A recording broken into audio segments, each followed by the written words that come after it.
Tex é um personagem com quase 80 anos de história e muita publicação de todos os tipos ao longo de todos esses anos. Inclusive aqui no Brasil tem bastante coisa publicada do Tex também. Então sempre tem aquela dúvida de por onde eu começo a ler Tex. Você pode começar por qualquer lugar. Essa é a resposta básica, a resposta verdadeira. Mas eu entendo que às vezes pode ser difícil você começar a ler Tex, pegar uma Tex mensal e ler uma Tex ali. Ela é preto e branco, ela tem formato italiano. Ela tem um formato que, para quem não está acostumado com essas histórias, pode causar um certo estranhamento. Eu diria que ela está mais próxima do formato de quem lê mangá, que é aquele formato menor e preto e branco. Quem lê mangá está super acostumado a ler histórias em preto e branco, e isso não causa nenhum estranhamento. Mas, para quem lê, por exemplo, super-heróis, histórias europeias e essas publicações do Pipoca Nanquim, Comic Zone e tudo mais, talvez não esteja tão acostumado. E é por isso que nesse vídeo eu vou trazer uma alternativa para você que quer começar a ler Tex, ou para você que nem estava pensando nisso, mas que deveria pensar assim, e deveria ler Tex Graphic Novel, o famoso Tex à francesa. Mas antes de assistir o vídeo, não esquece de se inscrever no canal, deixar a sua curtida e vamos lá!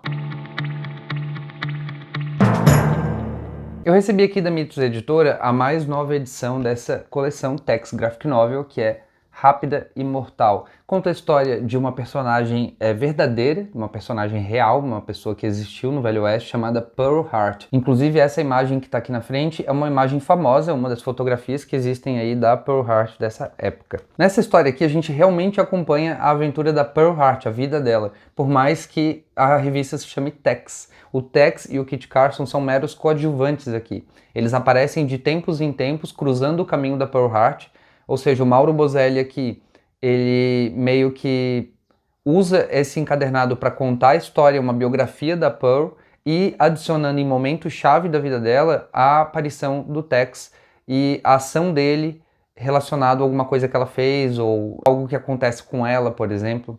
Mas enfim, a gente acompanha a história dela desde o começo, quem ela foi, quem ela era, o que aconteceu com ela. Ela acaba se tornando uma pistoleira do Velho Oeste, uma bandida, uma ladra de carruagens, uma pessoa fora da lei. Ela acaba se tornando isso lá e cria-se uma certa lenda em volta do nome dela. Porque ela até corta o cabelo dela para se passar por um rapaz, né, por um homem, mas porque, imagina, isso aqui se passa no Velho Oeste, mas isso não funciona muito bem. Ela é presa, é julgada e durante toda essa história, desde antes dela se tornar a ladra que ela se tornou, nas primeiras páginas aqui, quando a gente vê ela ainda na fazenda da família dela e tudo mais, até o final dessa história, a gente vê o quão dissimulada essa pessoa era e como ela manipulava as pessoas ao redor dela, principalmente os homens, usando dos dotes de beleza feminina e sedutora que ela tinha, para se safar de situações, para colocar outras pessoas como culpadas por ações dela, para se passar como a manipulável, a pessoa que foi o anjinho delicado, que foi corrompido por um cara que se aproveitou dela, esse tipo de coisa.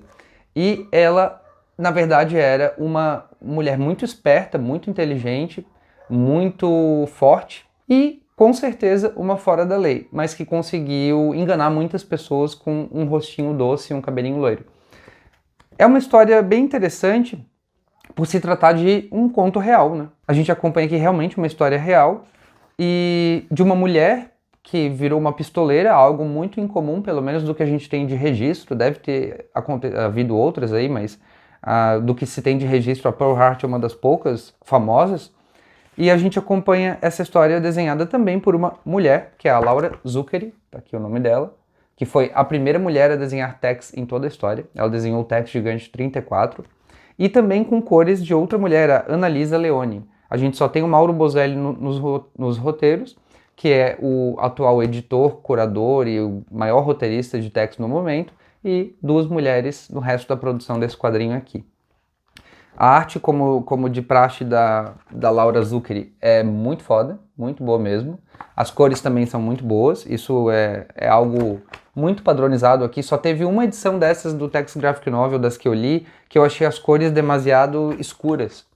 Muito escuras mesmo. Eu acho que era esperado do quadrinho, assim, ele se passa boa parte dele no deserto e não tem iluminação e tal durante a noite. Eu até imaginei que fosse por isso mesmo.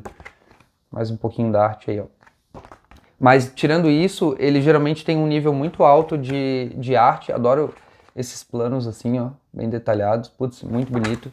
E como eu falei aqui, a gente tem a participação do Tex e do Kit Carson como meros coadjuvantes, mas eles têm uma participação importante na trajetória da Pearl Hart. Meu único problema com essa história é a passagem de tempo. Por vezes, entre uma página e outra se passa 1, 2 anos e você não tem essa noção. Você acaba descobrindo várias páginas depois, quando alguém menciona que um acontecimento de algumas páginas anteriores foi há 2 anos atrás. Então eu acho que nesse caso aqui, como a gente está falando de uma história que aconteceu de verdade e que realmente é contada através dos anos da vida da Pearl Hart, teria sido legal as caixinhas ali de introdução falarem 2 anos depois, 3 anos depois, 1 ano depois. Eu acho que situaria melhor quando você iniciar a página e já saber que de uma página para outra, uma era de dia, outra era de noite. Você pensa, ah, beleza, ficou de noite. Não, ficou de noite 2 anos depois. Mas tirando isso, depois que você se situa na história e entende que isso é uma biografia de uma pessoa que existiu de verdade e o Bozelli está só introduzindo o Tex aqui como um pano de fundo para contar a história da Pearl Hart, você meio que vai junto com o ritmo ali da história e fica tudo bem. Mas e aí? Essa daqui não é a única história que eu quero mencionar hoje. Eu quero falar, na verdade, sobre a coleção Tex Graphic Novel, que é um excelente ponto de entrada para você começar a ler Tex. Por quê? Ela é toda feita nesse formato europeu aqui. Ele é conhecido lá na Bonelli como Tex à francesa, porque parece um material franco-belga, até no formato de dentro também. Cada álbum desse tem 50 páginas, mais ou menos, de histórias. Todas roteirizadas e desenhadas por pessoas bem diferentes. A gente tem aqui até o Chuck Dixon. Aqui, ó. Essa daqui é escrita pelo Chuck Dixon, famoso roteirista de Batman, e principalmente nos anos 90. Essa daqui foi a que eu achei bem escura. Vou mostrar um pouquinho pra vocês. Eu achei bastante escura. Tem uns quadros aqui ainda mais escuros. Mas não incomoda tanto porque a ambientação dela, né, o clima da história, te faz entender do porquê de ela ser escura. Ela faz parte do conteúdo aqui da história. Eu vou mostrar todas na ordem que eu acho mais fácil. Ó, a coleção começou com essa edição aqui, Tex, o Herói e a Lenda, escrita e desenhado pelo Serpieri, famoso aí pela Druna. Ela é uma edição bem diferente mesmo, muito diferente de tudo que eu já vi relacionado ao Tex, em arte e tudo mais. Eu não li ainda essa edição, é uma das poucas, tem 3 edições aqui que eu não li. Essa daqui eu não li ainda porque eu não estava no mood, eu acho que precisa de um certo mood, assim, pra ler essa história aqui, e eu ainda não estava nesse mood. Então tá aqui, ó, Tex, o Herói e a Lenda. Depois a gente tem Fronteira, uma história que eu já li, bem legal também, com roteiro do Mauro Bozelli e desenhos do Mário Alberti. Como eu falei, olha só, ela mantém um nível, a partir daqui, ela mantém um nível de arte e até de roteiro também muito alto. Então é sempre muito parecido, assim, a estética das histórias, mas não algo como em detrimento da história, mas sim algo para formar uma coleção. Então a estética é parecida e isso forma um algo coeso, né? Você lê várias histórias e você entende, isso faz parte da coleção Tex Graphic Novel. Depois a gente tem A Dama do Deserto, com roteiro do Mauro Bozelli e arte do Ângelo Stano. Isso aqui é bem interessante, Ângelo Stano, do Dylan Dog, famosíssimo pelo Dylan Dog. Gostei dessa história aqui também, tem uma boa reviravolta. Algo comum entre várias dessas histórias aqui do Tex Graphic Novel são reviravoltas e vingança. Várias delas se tratam de vingança. Vingança de uma filha, vingança de um pai, vingança de um marido. Sempre tem esse aspecto da vingança, quase sempre tem esse aspecto da vingança nessas histórias. E apesar de ser um tipo de história comum, até um clichê do Velho Oeste, eu gosto bastante. Eu gosto bastante dele quando explorado tanto no Velho Oeste quanto como em westerns modernos, como The Last of Us Parte 2. Aquilo é uma história de Velho Oeste, só que moderna. E a gente vê esse tipo de história acontecendo aqui. Depois a gente tem Desafio no Montana, do Manfred, com o Júlio De Vita. Gosto bastante dessa daqui. Ela é mais formada por vinhetas do Tex, ajudando pessoas e encontrando personagens e tal, do que uma história propriamente dita, assim. É bem legal, gostei. E se passa na juventude do Tex.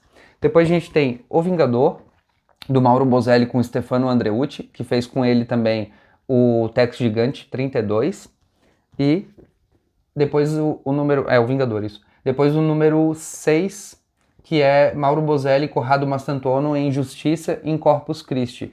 Essas duas, elas têm um certo relacionamento, as duas se passam na juventude do Tex e falam de um momento específico da história do Tex, e é por isso que são as outras duas que eu não li ainda, porque eu quero ler elas num momento específico da minha leitura do jovem Tex, do jovem Tex Willer. É só por isso que eu ainda não li elas, mas eu tenho certeza que elas devem ser ótimas também.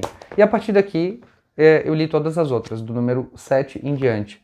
Sangue e Areia é a história do Chuck Dixon com Mario Alberti, uma história que se passa majoritariamente no deserto, sem água, sem comida, é uma história de sobrevivência, é bem legal mesmo. O Tex atua sozinho nessa história aqui, o que também é algo um pouco incomum. Na maioria dessas outras, pelo menos o Kit Carson está acompanhado dele, mas a gente não vê, eu não lembro de ter visto nenhuma delas, o Kit Wheeler e o Jack Tigre. É só o Kit Carson que está aqui com ele. Depois do Pasquale Royu e do R.M. Guerra, conhecido por Scalp, um outro faroeste moderno, publicado pela Vertigo, escrito pelo Jason Aaron, e aqui ele faz um faroeste clássico, que é O Homem dos Revólveres de Ouro. Uma história bem legal, de vingança também, mas de vingança bandida. Gostei desse quadrinho aqui. E aqui a gente tem um pouco da arte do R.M. Guerra, que se você lê o Scalpo, você já está familiarizado com ela. Depois a gente tem A Chicotada, e vamos lá, mais uma história de vingança, com um quesinho de sobrenatural, um quesinho de superstição, digamos assim. Gostei dessa história aqui também, na verdade gostei bastante, é do Pasquale Royu com Mário Milano. Aqui a gente tem um pouquinho da arte. Pô, eu adoro isso aqui, ó, como eu falei, eu adoro esses planos abertos. Olha que legal essa primeira página aqui. Gosto bastante. E tem várias dessas histórias, eu acho que essa daqui também, isso, que são colorizadas pelo Matteo Vattani. Eu vi o nome dele em várias delas e deve ser um colorista aí da casa, né, da Bonelli. Isso foi A Chicotada. Depois a gente tem A Última Missão, que é escrita pelo Jorge Giuffredi, que é uma grande revelação, aí, um autor bem jovem que está se destacando hoje na Bonelli, e desenhada pelo Alfonso Fonte, que é já um veterano dos quadrinhos de Tex. E A Última Missão também tem colorização do Matteo Vattani. Olha que legal essa página aqui. É uma história bem legal que tem relação com algo que aconteceu no passado do Tex e do Kit Carson e de um personagem chamado Lucky Joe. Eles reencontram esse personagem Lucky Joe, uma parte da história conta o que aconteceu no passado e a outra parte conta o que está acontecendo aqui na velhice do Lucky Joe na sua última missão. Bem legal. Depois a gente tem Snake Man, do Mauro Bozelli, com desenhos do Henrique Breccia, famoso Henrique Breccia. Essa história é bem massa porque ela, para mim, poderia se passar facilmente por uma história do Mágico Vento. Mágico Vento é topo do topo da Bonelli. Para mim, uma das melhores publicações que a Bonelli tem é Mágico Vento. E essa história poderia se passar no universo do Mágico Vento. Ela tem xamãs, feitiçaria, bruxaria e mitologia indígena. Tudo que tem no Mágico Vento e uma baita de uma arte do Henrique Breccia. Muito boa mesmo, assim, se você vê essa história aí em algum lugar, pode comprar fácil que vale muito a pena. É uma das minhas favoritas. Depois Águas Negras, do Pasquale Royu, com desenhos do Gianpiero Casertano. Essa daqui tem um final bem trágico. Eu acho que eu gostei bastante dela por causa do final. Claro, a arte também, né? E a história sempre é interessante. Como é 50 páginas cada álbum desse, você nunca vai ficar entediado lendo uma história dessa. Nunca. Todas elas são interessantes.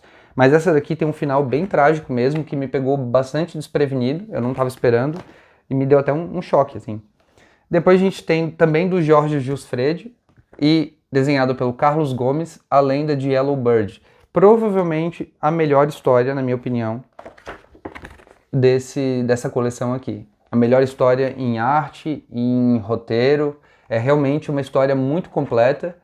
É uma história que não deixa nada a dever para qualquer outra publicação de faroeste franco-belga, aí, tipo Bouncer, Blueberry. Se você gosta de qualquer coisa dessa, pode pegar essa coleção aqui de Tex Graphic Novel e principalmente essa edição aqui. E por último, a mais recente, Rápida e Mortal, a história verdadeira da Pearl Hart, escrita pelo Mauro Bozelli e desenhada pela Laura Zuccari, que faz sua estreia aqui na coleção text graphic novel, mas que já desenhou outras histórias de text além dessa aqui. Se você gosta de Bouncer, Blueberry, o Undertaker, que vai ser publicado aqui no Brasil esse mês aí pela Pipoca Nanquim, não deixa de conferir Text Graphic Novel, que é o text para quem gosta de material europeu. Como eu falei, formato europeu, todos eles coloridos, com histórias do mesmo tamanho que um álbum europeu, 50 páginas, que vale muito, muito, muito a pena, você não vai se arrepender. E o precinho, ó, preço de capa disso aqui, R$ 39,90.